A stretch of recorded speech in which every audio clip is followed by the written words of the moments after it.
China Nuclear Build's weekly update for the week of July 5th, 2026. Yeah, and there's a lot to cover this week. There really is.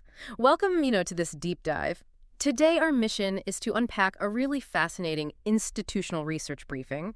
We're looking at the massive, ongoing expansion of China's civil nuclear fleet. Right. And we want to keep this strictly factual, but we also want you to grasp the sheer scale of what's happening. Because it's pretty staggering when you look at the macro picture. It really is. So to start us off, can you just lay out that macro picture for us? Like, where do things stand right now? Sure. So if you look at the data from the World Nuclear Association and the IAEA, China currently operates about 62 power reactors. Okay, 62. Yeah, which gives them a net installed capacity of 61.2 gigawatts electric, or GW. Wow. And that makes it the second largest fleet globally, right behind the United States, which has 94 units. Okay, so second largest in the world. But it's the construction numbers that really, stand out. Exactly. The operational fleet is huge, but the pipeline is where the real story is. They have between 36 and 39 additional units under active construction right now. That is just a massive amount of simultaneous building. Right, and it's spread across 19 different sites. Mm-hmm. We're talking about adding roughly 37 to 39 JCool of new capacity. Just incredible. Yeah, and this level of activity, it actually maintains their position as the global leader in nuclear construction for the 19th consecutive year. 19 years. I mean, to understand the momentum behind those fleet numbers, we really need to look at what exactly is happening on the ground right now, like this week. Absolutely. The macro numbers only really make sense when you zoom in on the execution. Right. And bridging into the 2026 targets, they have a very specific goal for this year, don't they? They do. According to China Central Television, who cited the China Atomic Energy Authority, the target is to commission 7 new reactors in 2026 alone. 7 in 1 year. And we're, halfway through the year? How are they doing so far? Well, 3 are already in commercial operation. Okay, so almost halfway there. Yeah. We had Zhangzhou 2 come online on January 1st, then Taipingling-1 on April 19th, and Sanel-1 just a few days later on April 29th. Okay, let's unpack this. Because the first major highlight that is totally new this week involves that Taipingling site. Right, Taipingling-2. Exactly.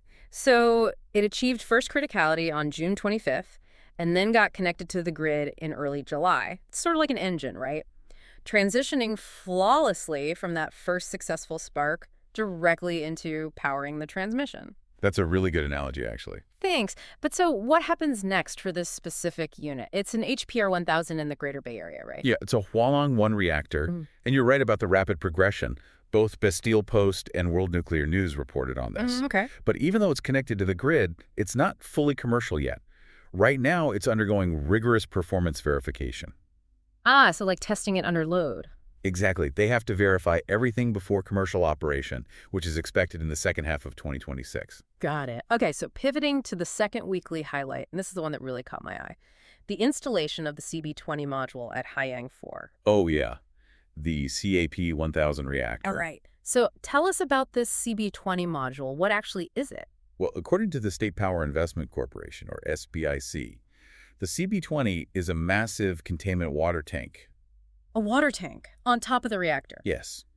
It weighs 419 tons empty. Jeez. And its purpose is to store over 3,000 tons of water for emergency passive cooling. 3,000 tons. Yeah, and the brilliant part is that it can maintain safety for 72 hours without any human intervention at all. See, here's where it gets really interesting. Storing 3,000 tons of water on top of a reactor building sounds like a massive engineering hurdle. Oh, it is. It's a huge lift. Right. So does this installation mean the hardest civil engineering work is finally over for this unit? Yes, exactly. Hitting this milestone officially marks the transition from the heavy civil works phase into the equipment installation and commissioning phase. Okay, so the structure is mostly there. Right.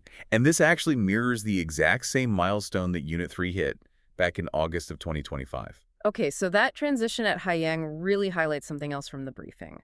China isn't just scaling one single type of reactor, No, not at all. The fleet's expansion relies on a really diverse portfolio. Like, let's talk about the SMRs. The small modular reactors. Yeah.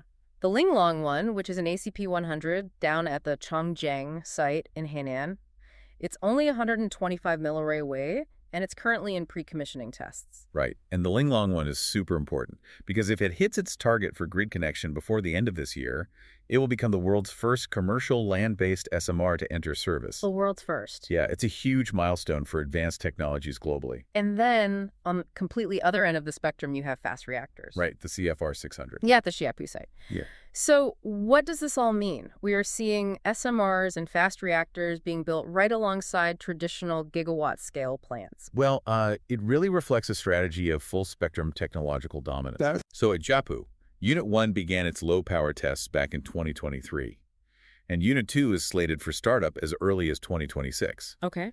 And what's unique about these fast reactors is that they can potentially use mixed oxide, or MOX fuel. Which recycles spent fuel, right? Exactly. It's a game changer for the fuel cycle. And they aren't stopping at 600 megawatts either. The preliminary design for a larger commercial CFR 1000 was just completed in July 2025. Wow. Okay, but I think my favorite advanced tech from the briefing is the Sue project in Jiangsu. Oh, the dual coupling project. Yeah, approved in August 2024. I was reading this and I kept thinking of it like a hybrid vehicle, but for heavy industry. That's a great way to think about it. Because it combines a generation the third HPR 1000 with a generation the third HTR PM, which is a high-temperature gas-cooled reactor. Right. How does that hybrid system actually work? Well, according to CNNC, this is the world's first dual coupling demonstration project. The world's first again. Yeah. And essentially, the high-temperature gas-cooled reactor acts as a booster. Okay, a booster for what? For the steam. It takes the steam from the pressurized water reactor and superheats it. Oh, I see. Yeah. And this allows it to supply 32.5 million tons of industrial process steam per year directly for petrochemicals. That's incredible. Plus, it still generates about 11.5 terawatt hours of electricity alongside it. So they are directly powering chemical plants with nuclear steam.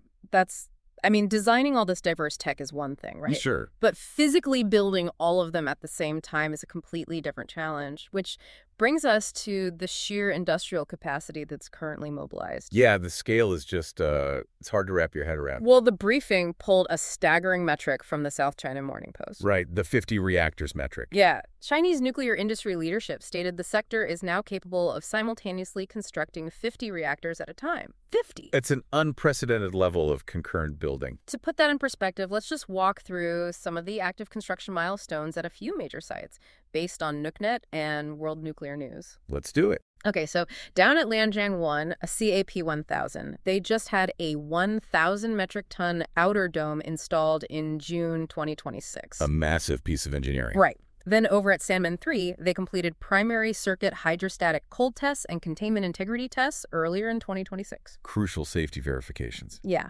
And then up at Zhudabao 3, which is actually a Russian-supplied VVER 1200, they completed hot functional testing in June 2026. Right. And finally, Hualong One. This is the first inland-designed coastal site, and it's notable because they're building this gigantic 203-meter natural draft cooling tower. Yeah, the infrastructure is just massive. So here's my question. With 19 different sites and all these various reactor models from HPR 1000s to VVER 1200s, how is the supply chain not buckling under the weight of this concurrent construction? Well, what's fascinating here is their administrative and logistical approach.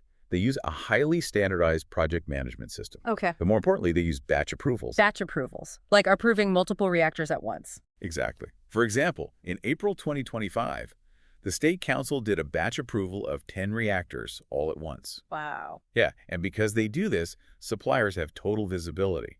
Plus, they rely heavily on high domestic manufacturing localization. Ah, so they make the parts themselves. Right.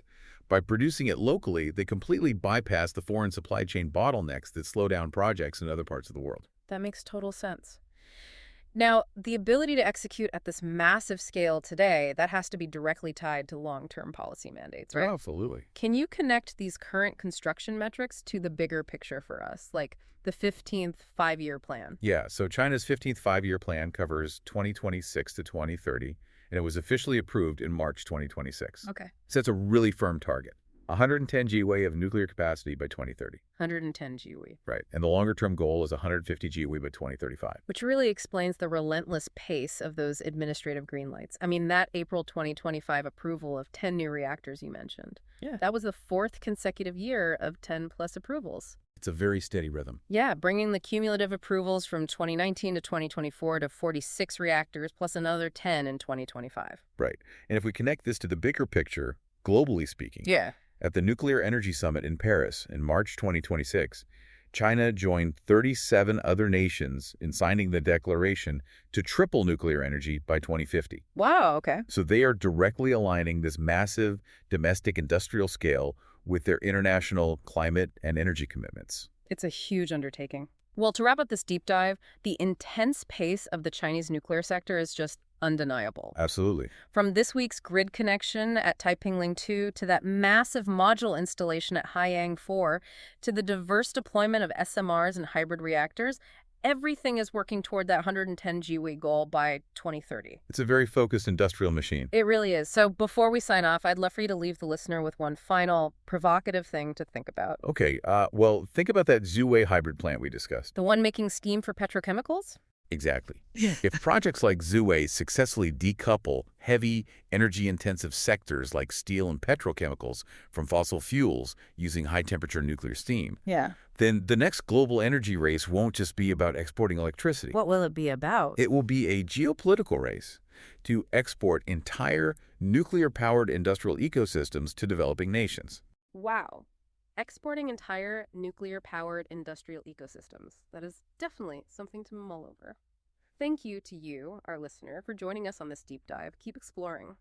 This report is prepared for informational purposes only and does not constitute investment advice, a recommendation, or an offer or solicitation to buy or sell any securities or financial instruments. The information contained herein is compiled from publicly available sources believed to be reliable, but no representation or warranty, express or implied, is made as to its accuracy, completeness, or timeliness. All reactor status data, capacity figures, construction timelines, and policy targets are sourced from the publications and organizations listed in the Sources section. Where information could not be independently verified against multiple sources, it has been noted as such. Nuclear project timelines are subject to change based on regulatory, technical, and political factors. Past performance of construction schedules is not indicative of future results. Readers should conduct their own due diligence and consult qualified professional advisors before making any investment decisions. The author and publisher accept no liability for any loss or damage arising from the use of or reliance on the information in this report.